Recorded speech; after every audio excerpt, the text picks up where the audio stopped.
Hey YouTube, it's me, Reese. It is 12:10 on October 2nd. I have been away from YouTube for a while because, well, my laptop broke down, so it won't get past the black screen. So that's why I've done more of the slide stuff as of late. But you can only do so much with that before you're just like, eh. So, so I thought that since both my parents are gone and my mom left her laptop out, that I would go ahead and use her laptop and make a video. Um, July 27th was my 1 year mark on testosterone. So June, July, August, September, July, August, September, October. So a year and 3 months now um, that I've been on testosterone. And really, there haven't been much changes. My voice is pretty much evened out. I don't have. I never got any of the anger issues. I've never been an anger person anyway, so I've been kind of lucky with that. Um,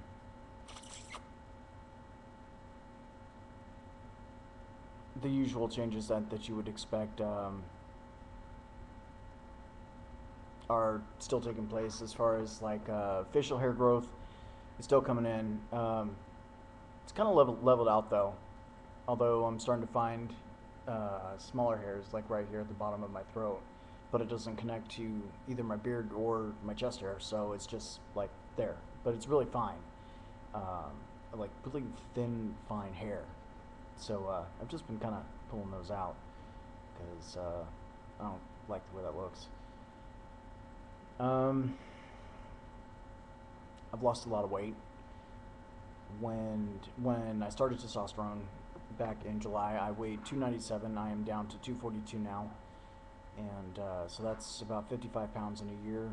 Slow progress, but with my back issues and with my inability to do a lot of high impact stuff, I think that's pretty good. Um, it's not a massive weight loss all in one chunk, although I would like to lose to 20 pounds by the end of the month. That'd be nice, but quite frankly, if you can't do the work, then you shouldn't expect the results. Um, yeah, so pretty much the only thing that's new with me is that I've been reading a lot of books. Found out that one of my favorite book series is being turned into a movie. It's called the Stephanie Plum series. It's made by Janet Ivanovich, and the movie is called One for the Money. If you can actually find the trailer for it here on YouTube, it gives you kind of a brief overview of what book one goes through. Um, Stephanie Plum has to go after Joseph Morelli, who is a cop down in Trenton, but she doesn't really have any bounty hunter experience. So she kind of bumbles along, and she gets threats from rapists, from boxing champions, from murderers, from from everybody. She just kind of accidentally crosses the wrong people's path, and yeah. If you get a chance to actually pick up book one by itself, the name of the book is actually One for the Money too. So yeah, pick and try picking that up, and trust me, you won't want to put it down because it's too fucking hilarious. She gets shot at.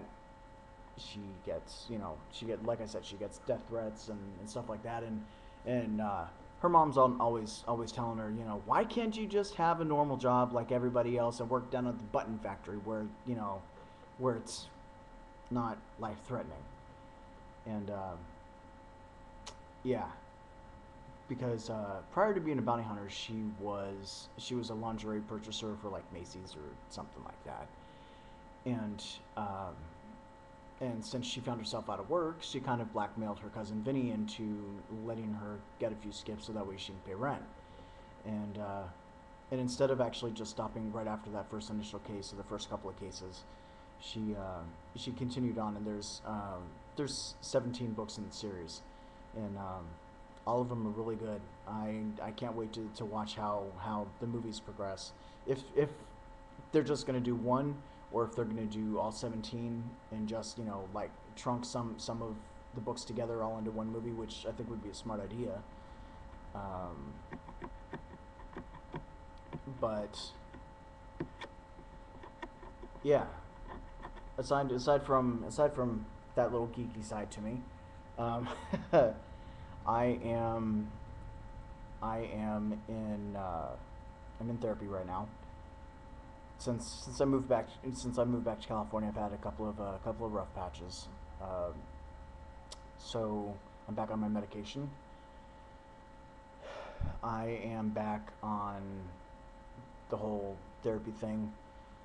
I've been in therapy for about 2 months now, and I've had some ups and downs with that. As far as I've met a couple of people that are really cool, and some of them are sane, and some of them are genuinely fucked up. And one of the ones that I met, she has she has attachment issues. She has some sort of daddy issues or something. Um, I told her that I wasn't interested in dating anybody, especially not somebody from the group or anyone from the therapy sessions. Period. Because the last thing you want is to take two people that have severe issues, put them together, and see which one drags down the other first. No, not my idea of a good time. And she was like, "Oh, yeah, that's cool. I don't want to do I don't want to do that either. I don't want to be with anybody from here." La, la, la, la. She texted me one night, and when she texted me, she said, "I'm getting ready to get into the shower. I'd send you pictures, but I would give you PTSD." And I was like, "Oh, great, here we go." And I sent her a text back trying to be semi funny, but at the same time, kind of tell her, "Dude, that's inappropriate." Um, I told her, I said, "Too late. I already have PTSD, but just so you know, I don't collect pictures of my friends like that." I've been single since November of last year. It's going on, you know, almost a year now, and I don't have the desire to be with anybody. And after I shot her down, she sent me a text back, and it was like, "Oh, don't get your boxers in an uproar or whatever. I was just joking, blah blah blah blah blah. I would only send the good pictures anyway." And I had to reply to her again and say, fun as that sounds, I don't do that. I don't collect pictures of my friends that way, and that's inappropriate. And you're making me feel really uncomfortable. I'm going to bed. Bye, and shut my phone off. And I was telling one of my exes about that, and she she volunteered to go ahead and text the girl and tell her to back off. And I didn't think she would actually do it. Angela's kind of crazy that way, but in a good way. She ended up texting her and telling her, back the fuck up off my boyfriend. If you don't, I'm gonna come down there and kick your ass. Now this same chick went ahead, turned around, told one of the counselors that my girlfriend, which I don't have a girlfriend, is gonna be there at the group and is gonna kick her ass. And I looked at the chick. She didn't confront me about it or anything until she actually got there. And she's like, "Why did you lie to me? You didn't tell me that you had a girlfriend." And da da da da. And I looked at her and said, "Do I have to live my life by you? Do I have to run what I do and what I don't do through you first? Do I have to ask you before I wipe my ass?" And she was just like, "Whatever. You don't need to be sarcastic." Da da da da. I said, "Apparently I do. You know, Angela is my ex-girlfriend. She lives in New Hampshire. She lives in New Hampshire. She's all the way across the United States. There's no way that she's gonna come over here and kick your ass. But she is really protective of me, and she knows that when I say no and people cross the line, and that I'm gonna get pissed. And the best way for me to deal with it is to walk away. But when I walk away and you're still doing it, she tends to intervene. I didn't think that she actually would, like I said, but she did. And is it bad that it actually gave me a laugh um, to see this chick so scared for nothing? Um, I don't advocate violence. I don't appreciate violence. I don't appreciate threats. But damn it, no means no. Even if we're guys, even if we're trans guys or whatever you identify yourself as, no is no.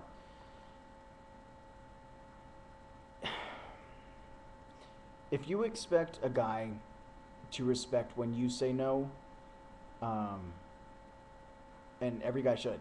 Every person should back off when the words no are uttered, regardless of what it is, whether it's a conversation or if it's a text, if it's a movie, whatever the situation is. If the female says no, then that means fucking no. But if you as a woman expect for that to happen to you, then you also need to respect that when we say no about things, and that when we say no, we're not just saying it just for shits and giggles, just to see what would happen. We're telling you no because we honestly don't want whatever to happen. So I kind of have issues with that when people disrespect me and don't respect my boundaries. Now my other ex, Brandy, the one that I was with for 5 years, she got wind of the whole thing because I went ahead and put it on my Facebook. I just put a brief overview of what happened, and it was like, dude, am I really the only one that feels that way? And I got a couple of different responses supporting how I felt. And she texted me like at 1 o'clock in the morning. She's like, "Is everything okay?" And I was like, "Yeah, why?" She's like, "Well, because your status has me wondering, so I'm just making sure that you're okay." And I told her what happened, and she said, "Do I have to have a few words with her?" And I told her, "So no, it's all right. I don't want to cause any more drama.